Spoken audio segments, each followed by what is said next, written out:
नमस्कार दोस्तों, आपका स्वागत है आपके अपने चैनल स्टॉक से एजुकेशन में। दोस्तों, इस चैनल में मैं आपके लिए स्टॉक मार्केट से डेली अपडेट्स लाता रहता हूं, so please subscribe this channel.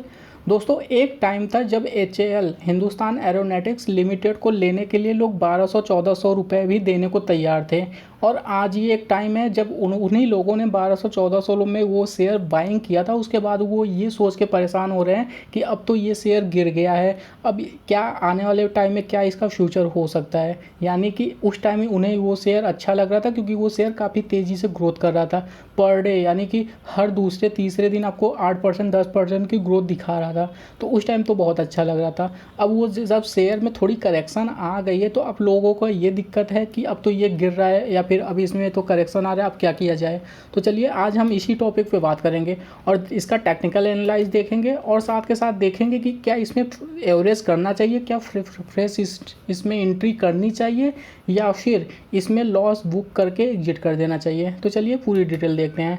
तो सबसे पहले कुछ मेन डिटेल्स की बात कर लेते हैं, जिसमें अगर सेल्स ग्रोथ की बात करते हैं, क्योंकि दोस्तों किसी भी कंपनी में उसका सेल ग्रोथ होना ज़रूरी है, क्योंकि अगर सेल ग्रोथ होगा तभी प्रॉफिट ग्रोथ होगा और तभी कंपनी आगे बढ़ेगी। तो चलिए पहले सेल ग्रोथ देख लेते हैं कि सेल्स ग्रोथ क्या रहा है इनका। एक साल में 7.15% की ग्रोथ देखने को मिली है, 3 सालों में 6.1% की ग्रोथ, वहीं 5 सालों में 6.52% की ग्रोथ। यानी एवरेज अगर आप एक लेके चलेंगे तो लगभग 6.5% की ग्रोथ सालाना इनका दिख रहा है, जो कि सेल्स ग्रोथ है। प्रॉफिट ग्रोथ की बात कर लेते हैं तो एक साल में 20.73% की ग्रोथ, 3 सालों में 2.69% की ग्रोथ, वहीं अगर 5 सालों की बात किया जाए 3.47% की ग्रोथ देखने को मिली है। यानी कि नेगेटिव नहीं है, फिर भी ठीक है, बहुत ज़्यादा बुरा नहीं कह सकते। रिटर्न ऑन इक्विटी की बात कर लेते हैं तो 1 सालों में 22.42% की ग्रोथ, नॉट बैड। अगर 3 सालों की बात किया जाए तो 20.74% की ग्रोथ, ये भी अच्छा है। अगर 5 सालों की बात किया जाए तो 19.76% की ग्रोथ। यानी दोस्तों रिटर्न ऑन इक्विटी काफ़ी अच्छा परफॉर्मेंस कर दे रहा है।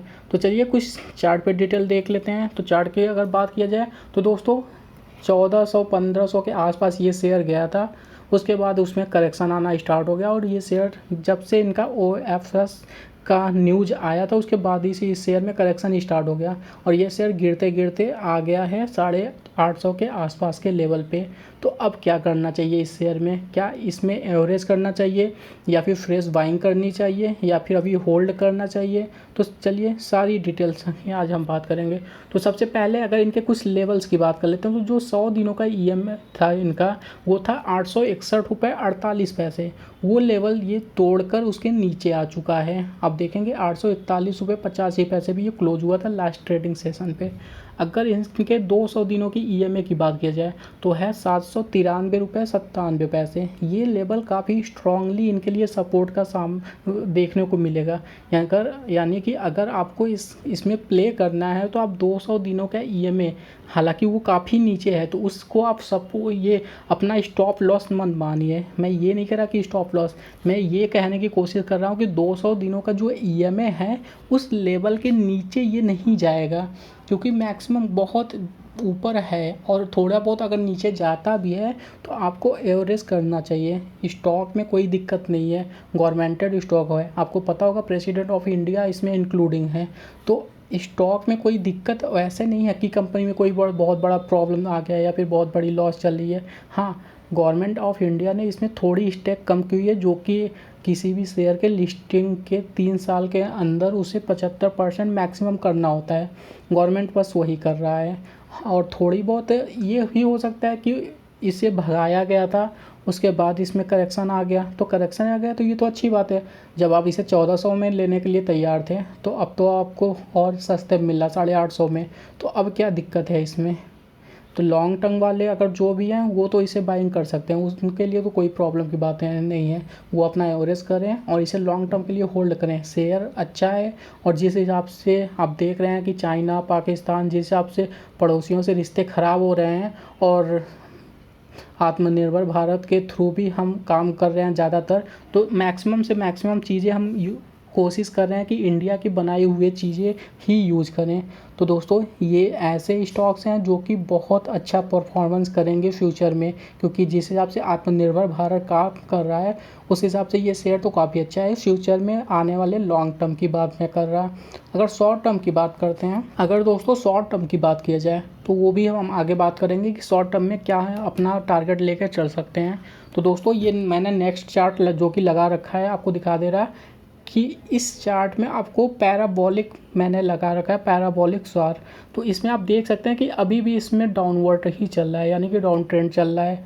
तो अभी आपको क्या करना चाहिए, क्या शॉर्ट सेलिंग करनी चाहिए या फिर इसमें अब मूवमेंट आ सकता है अप की। तो दोस्तों नीचे अगर आप देखेंगे तो नीचे मैंने स्टॉकेस्टिक लगा रखा है और स्टॉकेस्टिक में आपको एक मूवमेंट दिख रहा है कि हाँ कुछ पॉजिटिव मूवमेंट शो कर रहा है, बट 100% किसी भी इंडिकेटर पे आप विश्वास नहीं कर सकते। हाँ लेकिन 90% 75% तक विश्वास किया जा सकता है। अगर स्टॉकेस्टिक की बात किया जाए तो 80% तक विश्वास आप कर सकते हैं इस इंडिकेटर पे। तो नेक्स्ट हमें मंडे को क्या करना चाहिए इस शेयर में, तो अभी तो दोस्तों वो भी आगे बात कर लेंगे, क्योंकि एक और चार्ट बचा हुआ है जिसमें आपको क्लियर हो जाएगा कि रियल में आपको करना क्या है इस शेयर में। हाँ लॉन्ग टर्म वालों का तो क्लियर है कि उन्हें एवरेज करना है और होल्ड करना है लॉन्ग टर्म के लिए, उनके लिए तो कोई दिक्कत की बात नहीं है। शॉर्ट टर्म वालों की बात करते हैं तो दोस्तों शॉर्ट टर्म वालों के लिए देख लेते हैं पहले इचिमोकू।